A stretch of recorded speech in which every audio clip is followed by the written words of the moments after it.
अस्सलामु अलैकुम वरहमतुल्लाहि वबरकातहू। अल्लाह के शेर नवजात शिशु के अल्लाह के प्यारे नबी आप सल्लल्लाहु अलैहि वसल्लम अपना गोद में उठा लेनी। अल्लाह के शेर के नाम अली रखनी। अली के अर्थ होला महान, जेकरा के आज पूरा दुनिया आप सल्लल्लाहु अलैहि वसल्लम के चचेरा भाई और दामाद के रूप में जानता। हजरत अली रजी अल्लाह ताला अन्हु के नाम लेला से इंसान के बुद्धि और बल मिलेला।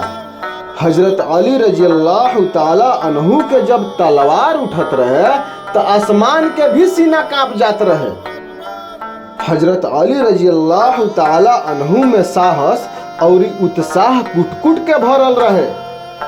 हर इंसान के हजरत अली रजी अल्लाह ताला अन्हु के जीवनी पढ़े के चाहिए और उनका जीवन से सीख लेवे के चाहिए कि अपना स्वार्थ खातिर ना, अगर लड़े के बा तो इस्लाम खातिर लड़। अगर झंडा बुलंद करे के बा तो इस्लाम के झंडा बुलंद करो। तो हजरत अली रजी अल्लाह ताला अन्हु के रास्ता पर चलल बहुत जरूरी बा।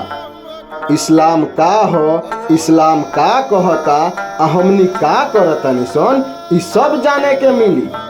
हर इंसान के इस्लाम जाने के चाहिए।